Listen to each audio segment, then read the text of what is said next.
Welcome to Lift Your Legacy. My name is Jacob Rupp, father, husband, and rabbi. And each week we bring you an inspiring person or message to help you unlock your inner potential and create change that will impact the future. Thank you for listening, and let's get to it. Now, in episode 2, I'm thrilled to bring you Matt Sweetwood, CEO of BB Incorporated, which is a professional social network, and also just big-time entrepreneur, writer, blogger. He has his own blog. He's been in Entrepreneur Magazine and Huffington Post and Fox News, and like one of these guys that really gets around. He's also the chairman of the board of the H Center in New York. And what he himself credits as his most successful accomplishment is the fact that he raised 5 successful kids as a single dad. And that experience of being a single father and what that means and how he navigated all the shortcomings and challenges of that whole experience has really built his brand and built who he is as a person. And today we get to sit down and discuss in depth how to build a personal brand, what that means, how to make relationships, fatherhood advice, marketing advice, and in general, just an all-around great guy to get to listen to. So I hope you enjoy it, and I look forward to sharing, ladies and gentlemen, Matt Sweetwood. How you doing? I am very well today after that introduction. You know, my ego is swelling. Tell me a little bit about personal branding and why it's necessary not just for immediate personalities and quote influencers, but for I guess everybody, and the way that the current structure of engagement in the world is today. So personal branding is the wave of the present, and it's going to get bigger as time goes forward. In fact, the company that I run, BB, we are a professional social network that helps people build successful personal brands. And the reason you want to have a successful personal brand is that people engage today off authenticity. You hear about all of the talk, for example, of millennials who are brand adverse. They're brand adverse. What it's meant by that is they're big brand adverse. And they connect on the most deep level with people who are real, who are authentic. And a personal brand is a way for you to show the most engaging and authentic aspects of your personality and your persona and your professional life in a way that attracts people. So in today's world, if you go out there, you have a business and you try to sell your product, it's very hard to get noticed. But if you have an interesting personality and you can bring in those personal aspects, I'm talking about private aspects, right? We can talk about that a little later. But the personal aspects, you can really engage people and attract them to what you do. In fact, if you look at some of the big personalities today, their personal brands are bigger than their businesses. You can look at Elon Musk or Richard Branson or even Donald Trump. One could argue that his personal brand is actually bigger than his business brand. So it's personal branding that's going to drive you personally and your business to success today. Can we look a little bit more in depth with that? How, with Donald Trump, obviously the idea of luxury and going big and bold are sort of these adjectives that accompany whenever you bring up his name. Is that the idea as we're trying to develop our personal brand, is trying to figure out some of the adjectives that are synonymous with us, or how would you go about talking to a novice and explaining the basics of setting himself up as a personal brand? Okay, so I said, remember authenticity. Now, authenticity is what it's about. So if you are a big and bold person, then that's what you should be trying to convey. If you are a different kind of person, you have different personality traits, those are the things you want to convey, because what makes a personal brand successful is it's authentic. Let me give you a personal situation.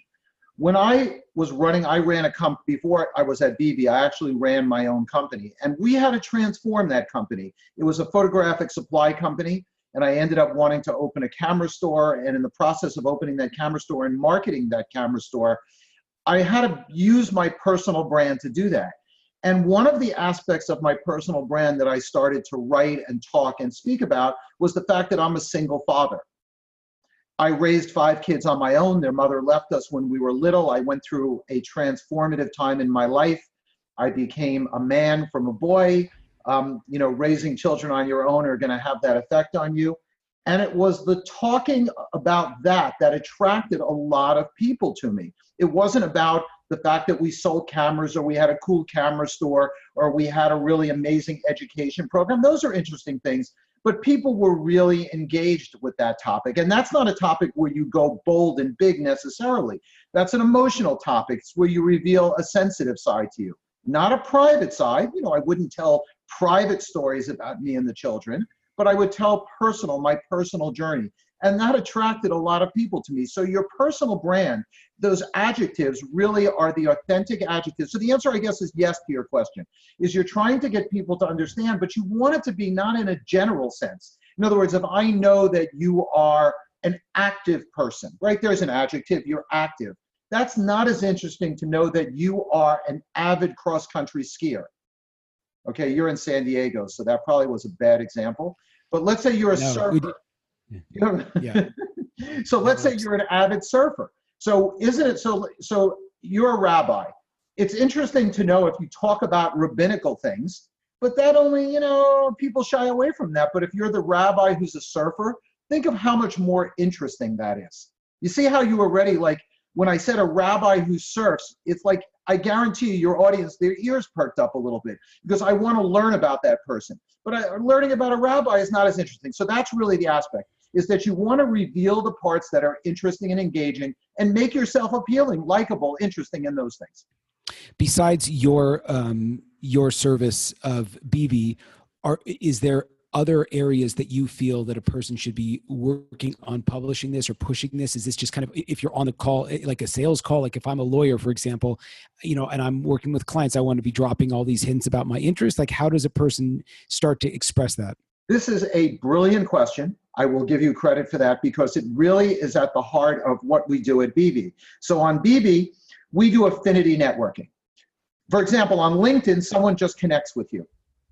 Typically, it's somebody you either knew or work with, or you have no idea who they are at all. And even in all cases, you're not exactly sure why they're connecting with you. On BB, you establish commonality before you connect. So let's say I was a surfer and you're a surfer. Well, if we're talking about surfing and I connect with you, you know why I'm connecting with you. The same thing applies when you make a sales call. If you go in and you open the door to the sales call, you go, "Hi, my name is JR. I have these widgets I want to sell you." The guy is going to be like, "Okay, what's your price? See you, bye." But now imagine you can go in there and you can establish something common out. Like, for example, let's say I walked in and I was able to do some basic conversation, determine that the person I'm selling is a single dad. Now, before I even get to the sale, do you think that we have a basis for interaction? 1,000%.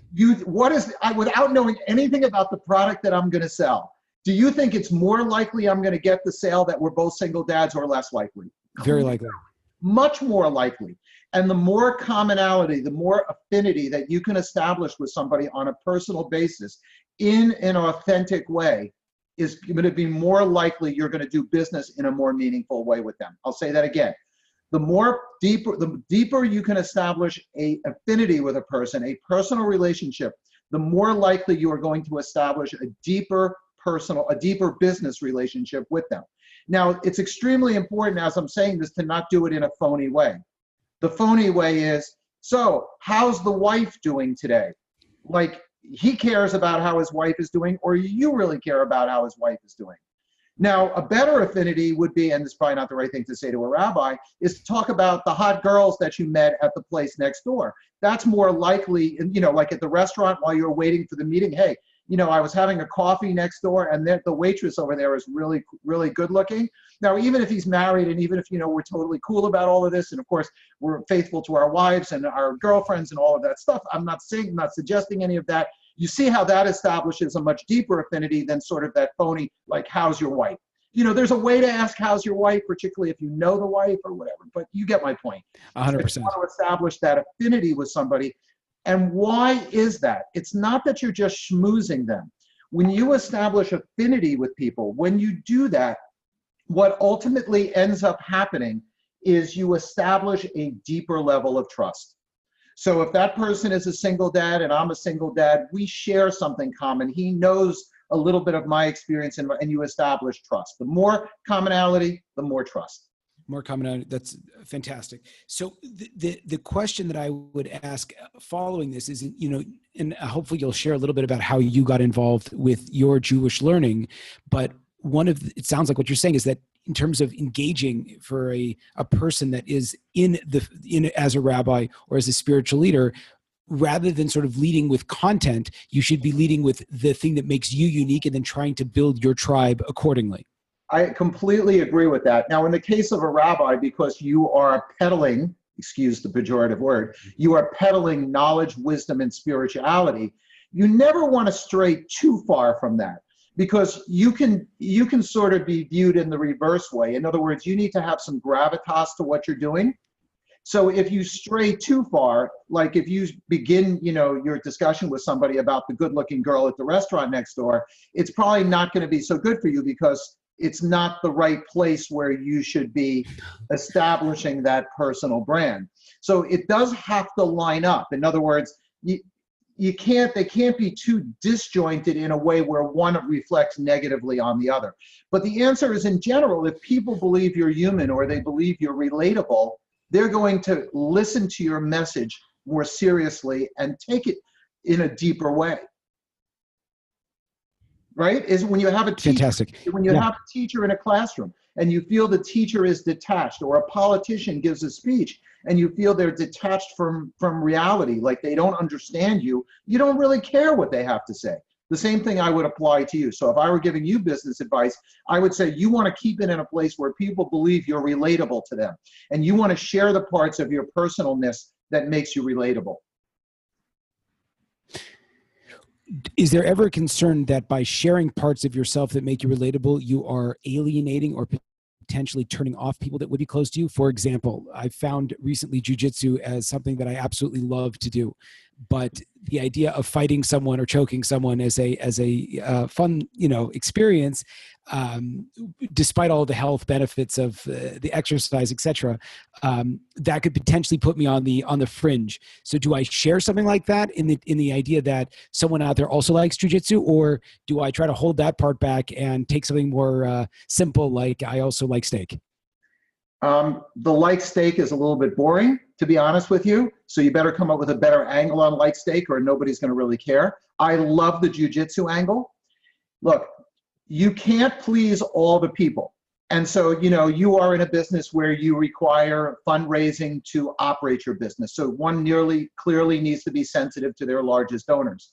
But here's the concept, is that while you may alienate somebody here or there with what you do, you'll draw in so many more people, so many new people, that it will clearly make up for that.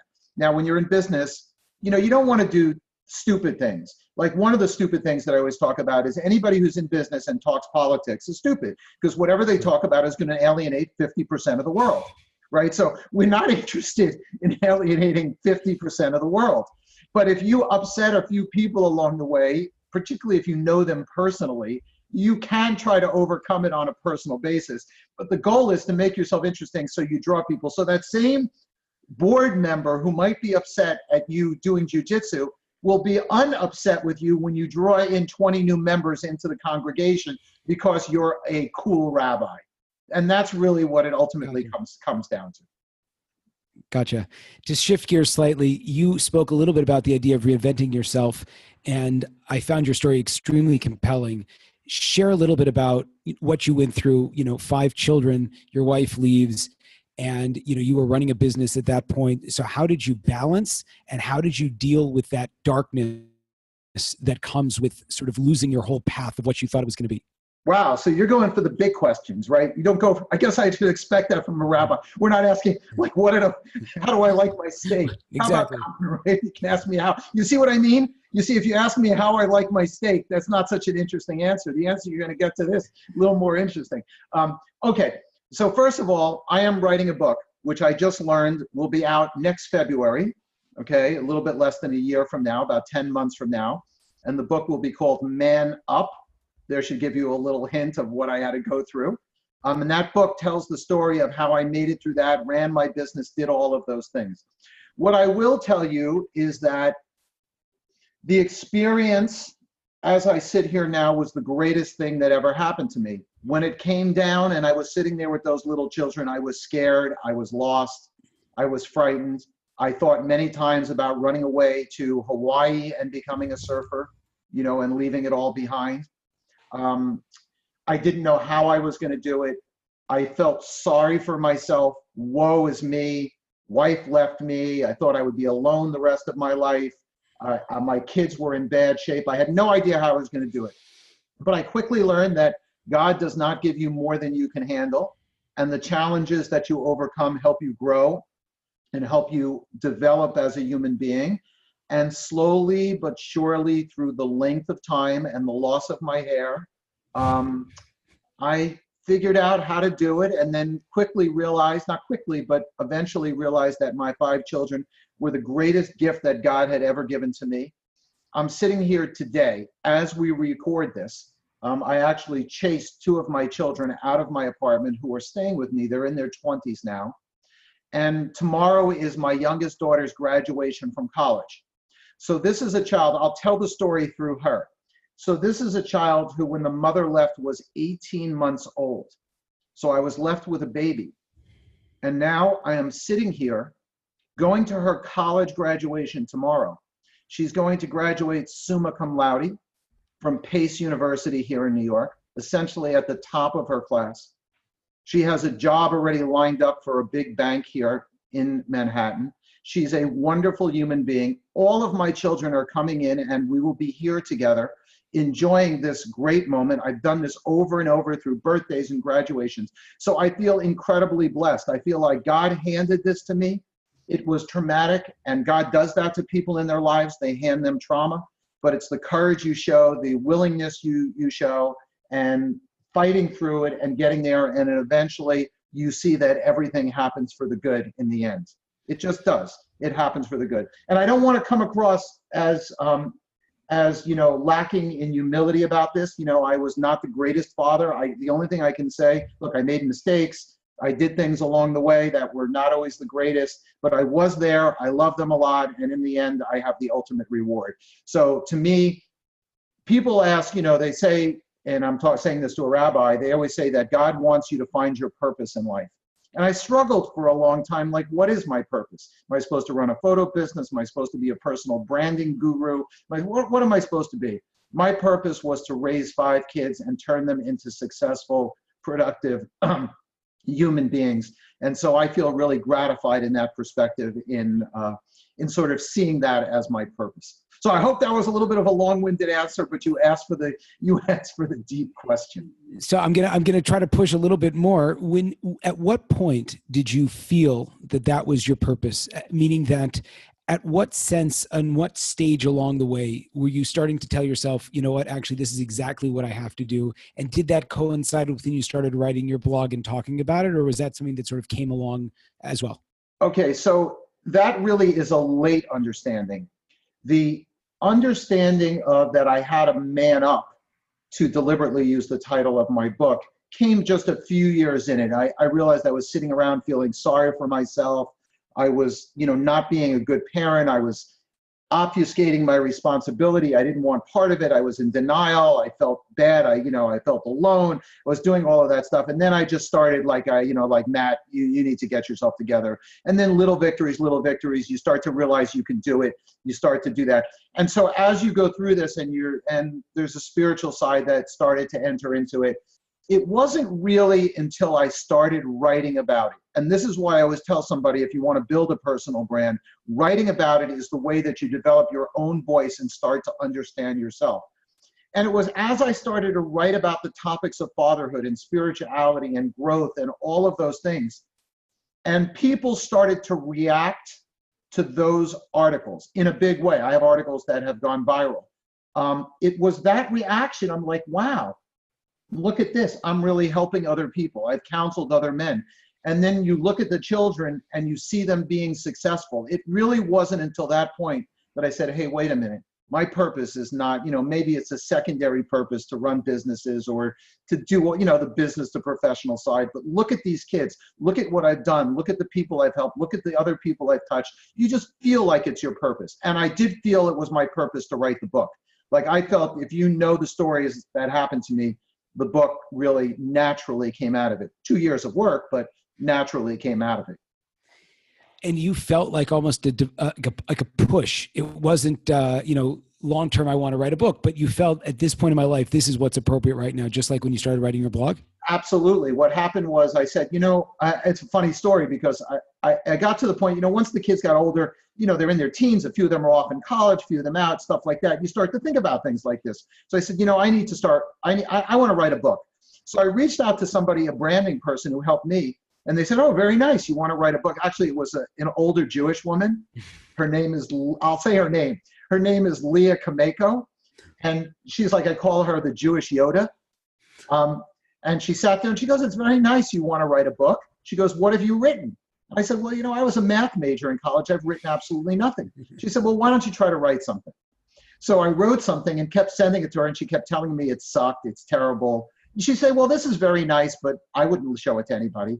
And she kind of beat me along, and she helped me develop my voice. And then once I started to write articles and have success with them, it took a life of its own. And then I've written 100 articles in the last 2.5 years, not all on parenting and some on business and branding and stuff like that, but over 100. If you count my videos and podcasts and stuff like that, I have 120 or 130 pieces of maybe more pieces of content. Once you have that kind of plethora of information and materials, the book itself, the voice and the direction really come out of it. Even still, it took 2 years to write the book.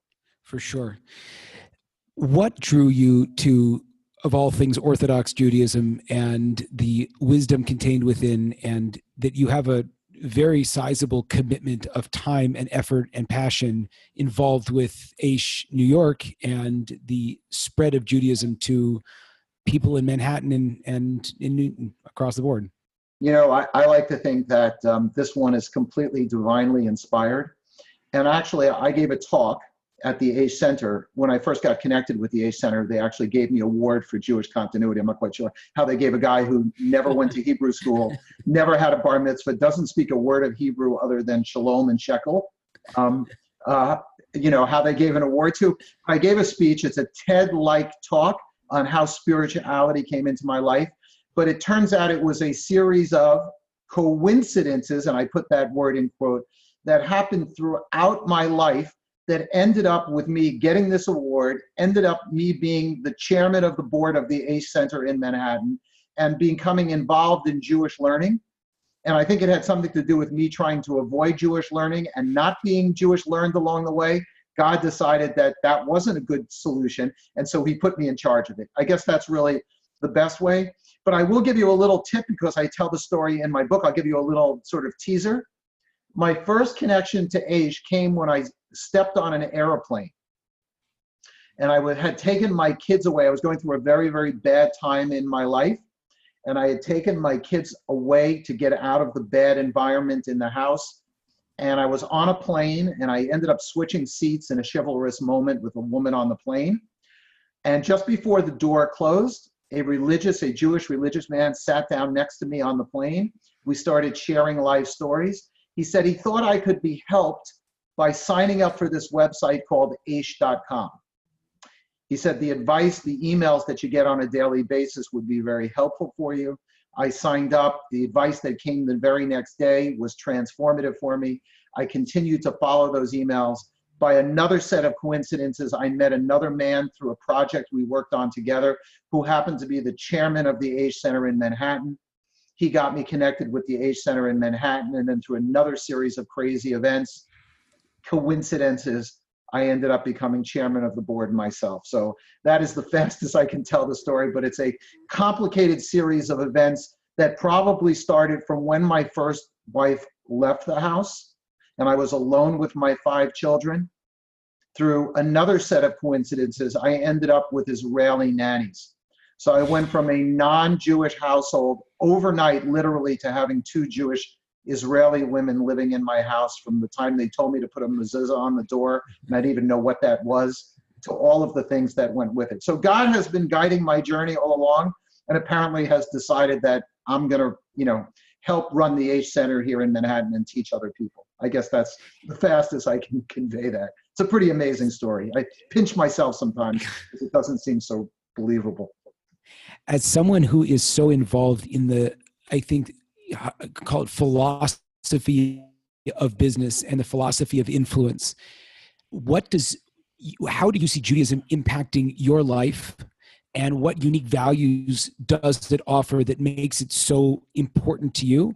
And how do you think you can take your skill set of branding and marketing and utilize it to push those values that you find so important further? Okay. So when I ran my business a long time ago, and I mean, I'm talking about even, while I was still married to the kid's mom and while I was going through that, my business ethics, let's say this as delicately as I can, are not exactly what I would consider them today. And it's through Judaism. It's through understanding that, no lie is a good lie. Understanding that dealing fairly and squarely under all circumstances is equally important. I really am a firm believer in that. And now I have a saying that actually I use myself that is heavily influenced by Judaism and Jewish thinking, which is, I will do absolutely nothing for money that I wouldn't do otherwise. So money can never get me to do something that I wouldn't do. And I basically use that principle. I repeat that principle many times to myself in business when opportunity presents itself, which, might take the shortcut or might take the less path. And I find that in the end, I sleep better. I feel better about what I've done. Will I have less or more money? I don't know. I trust in God that the end result will be a good one. So I use that philosophy in business, and I think that more business people today should employ that philosophy.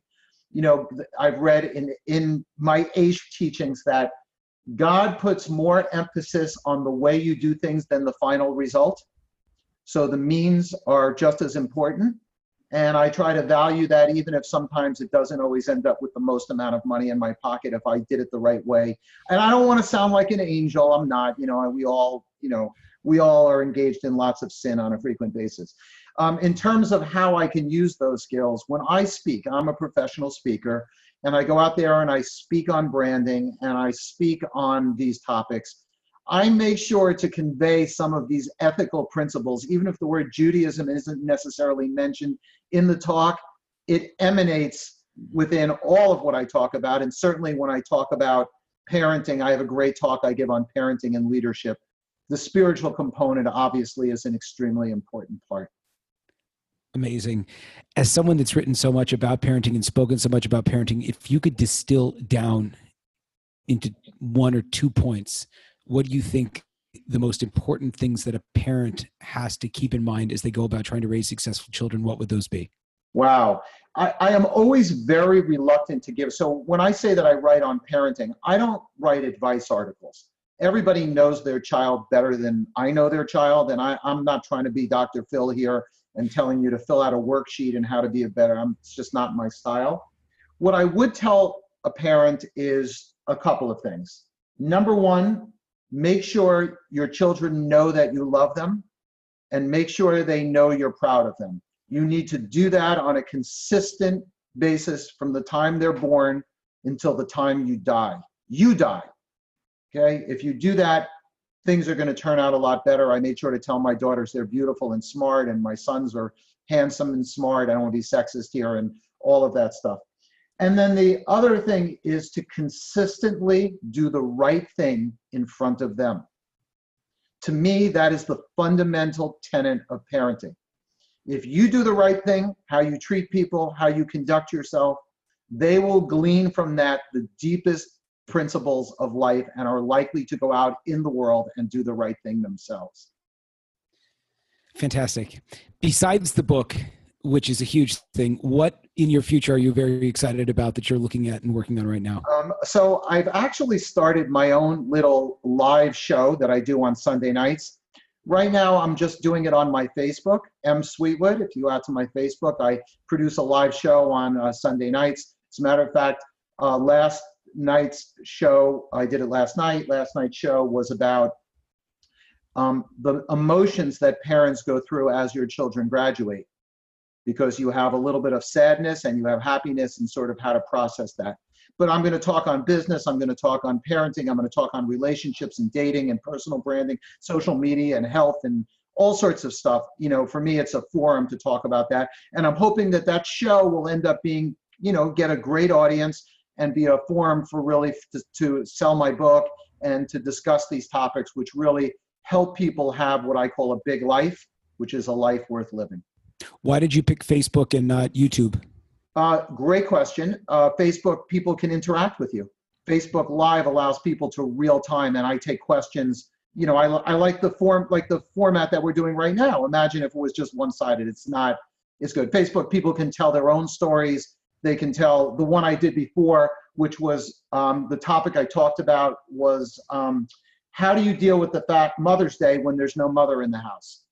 Well, a lot of people talked about, you know, their own personal experiences about their mother passed away. There was another gentleman there that he's taking care of his children he talked about. So it's an opportunity to interact with the audience, and I really like that real-time interaction. So Facebook will be the way to do it. Eventually, I'll move it on to a more broadcast medium where we'll have quote-unquote callers. They won't be callers. I use callers as an old-fashioned term, where they'll be able to use social media to communicate on the show. Is that a specific time or when you... Right now, I'm doing it on Sundays at 8 o'clock, but just check my Facebook page. I may move it around a little bit. 8 p.m. Eastern time, that is. Amazing. Please tell everyone where they can find you, follow you. The book's not out yet. Hopefully you'll come back when the book is launching. We'd love to have you back. I have tons more questions for you. Fair enough. To find me, okay, because I am supposed to be a branding expert, guru, you have to know the word Sweetwood. That's Sweetwood. That's my website. And it's every social handle: Twitter, Instagram, Facebook, LinkedIn, BB, all the platforms, Sweetwood, @Sweetwood. You can find me, msweetwood.com. Last question. How much time do you spend updating and working on those social media channels? And do you have help to do that, or is that just you? I know that's like a huge question, but no, it's an easy question. I'll answer it very easily for you. In terms of help, I actually do have several people who help manage I have a business, and they help manage some of my social aspects. For example, my Instagram, my Twitter, and my Facebook, anything that's posted there is 100% mine. But some of the mechanics of managing the sites and the posting and stuff are handled by my team. In terms of how much time, I'll answer the question or avoid the question in the following way. My most tweeted saying of all time is that social media is not something you do, it's a lifestyle. And so social media for me and engaging with audience out there and helping people through that is my lifestyle. So I do it pretty frequently. I try not to let it interfere with the personal aspects of my life, though I might be guilty of that on some occasions, but c'est la vie. Okay, Matt Sweetwood, thank you very much. I appreciate it. There you have it, folks, another inspiring episode. If you enjoyed this, I ask you to please share this with your friends and to like us over on Rabbi Rupp through Facebook or on YouTube. And the more that we're able to get these important messages out, the more that we can really make an impact in the world. So I encourage you, please, to stay tuned. We have a ton of amazing speakers coming up, and also to tell your friends about it. Thank you very much.